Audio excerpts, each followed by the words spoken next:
Hey strangers, it's me, Daisy. If you're loving Strange and Unexplained, you need to check out the new podcast, Crime House: True Crime Stories. Every Monday, you'll go on an in-depth journey through two of the most notorious true crime cases from that week in history, all connected by a common theme.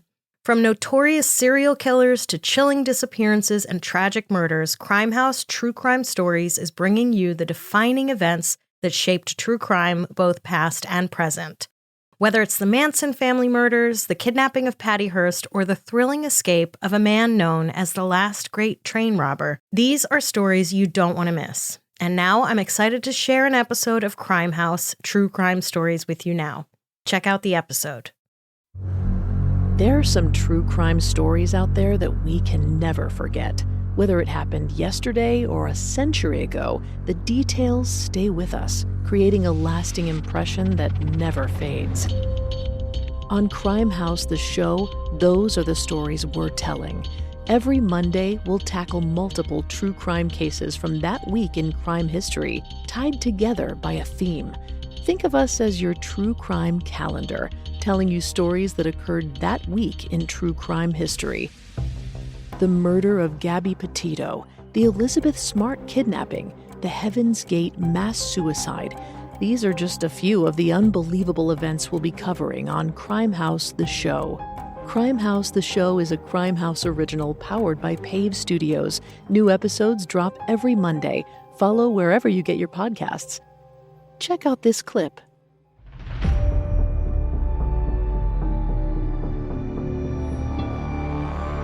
This is Crime House. During the week of February 3rd, 1974, 19-year-old Patty Hearst was taken from her home by a violent group of self-described revolutionaries. Almost 3 decades later, in 2003, another shocking abduction haunted the nation when the composite sketch of 14-year-old Elizabeth Smart's abductor was released to the public. Today, we'll dive into both of these notorious true crime cases, making this week's theme kidnappings.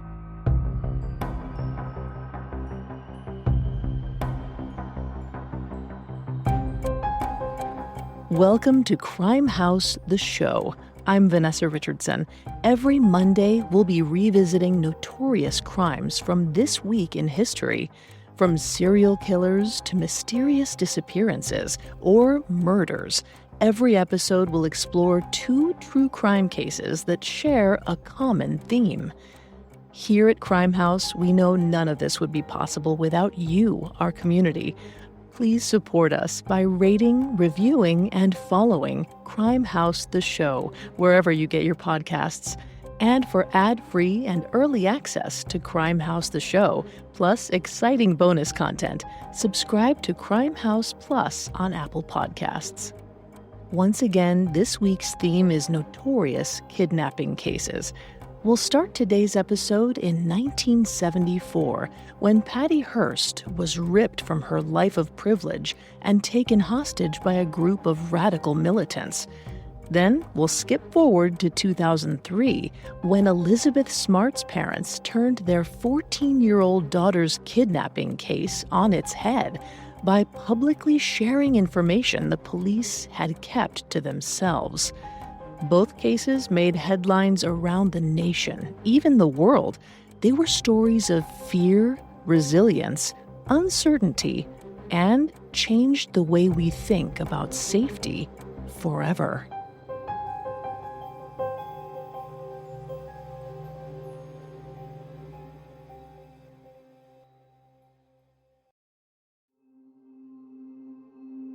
It was around 9 p.m. on February 4th, 1974.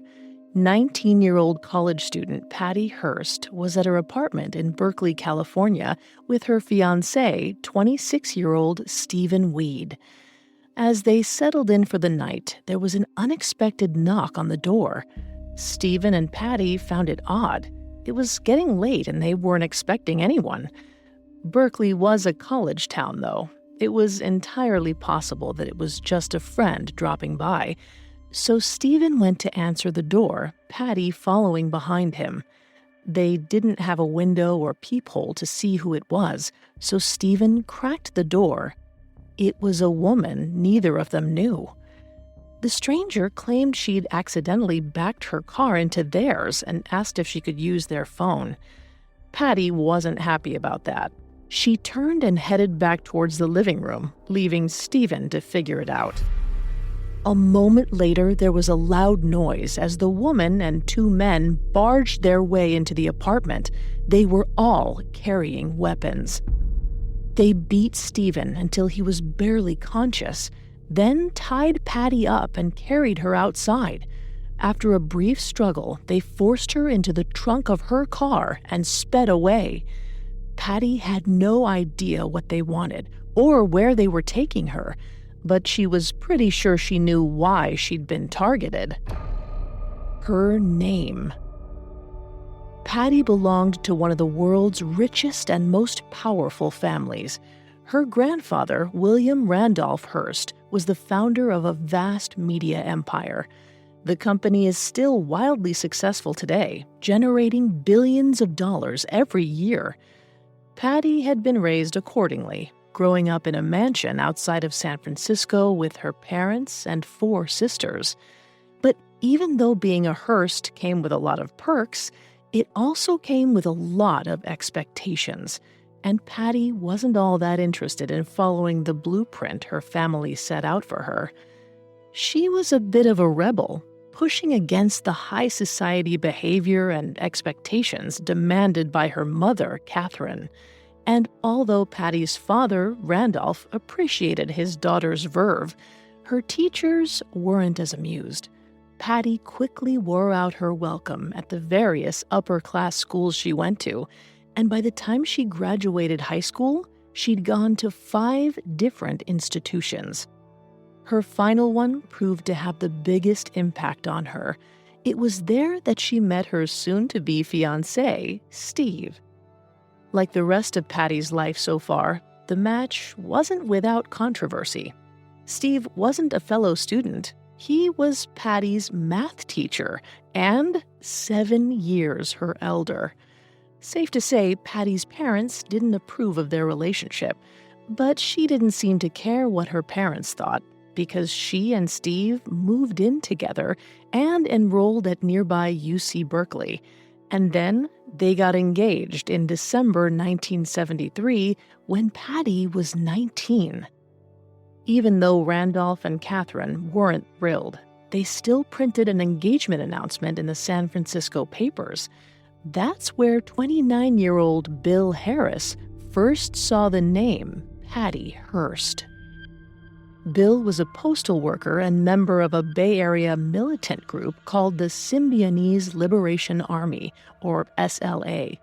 They considered themselves guerrilla warriors and wanted to get rid of capitalism and start a war with the government. Their motto was, quote, "Death to the fascist insect that preys upon the life of the people." After Bill saw the engagement announcement, he had an idea. 2 members of the SLA had recently been arrested for a shooting in Oakland. Bill thought the group could use a high-profile captive like Patty to negotiate a prisoner swap. As an added bonus, Patty would be a great metaphor for their cause. An absurdly wealthy family like the Hearsts were the epitome of capitalism. By kidnapping one of their daughters, the SLA would make headlines and, presumably, a lot of money. After reading the engagement announcement, Bill went to the Berkeley campus and was able to find Patty's address. Over the next month or 2, Bill and the SLA found out that despite being from an important, well-known family, Patty didn't have any security. So, on the night of February 4th, 1974, Bill and 2 other SLA members abducted Patty from her apartment. After shoving her in their car, they drove to their safe house and locked her in a closet. Like Bill predicted, the kidnapping made headlines immediately. Along with Steve, multiple people around the apartment complex had witnessed the kidnapping. They went to the authorities, and it wasn't long before the media found out about it.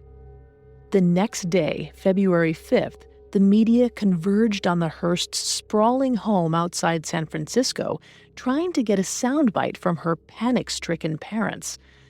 But the Hearsts were in the dark too. Thankfully, they only had to wait one more day to find out what happened to their daughter. On February 6th, the SLA contacted a Berkeley radio station by mail. In their letter, which was written in the style of an arrest warrant for Patty, the SLA took responsibility for the kidnapping. However, they didn't make a ransom demand.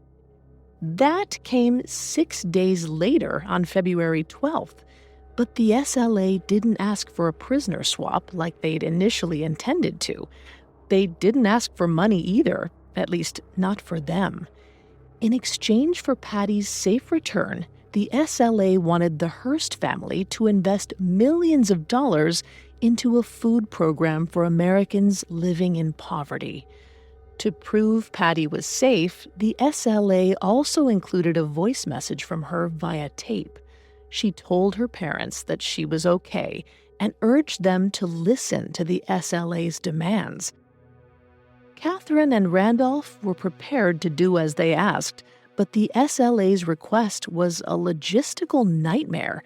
The Hearsts had to create a multi-million-dollar food distribution plan from scratch and quickly.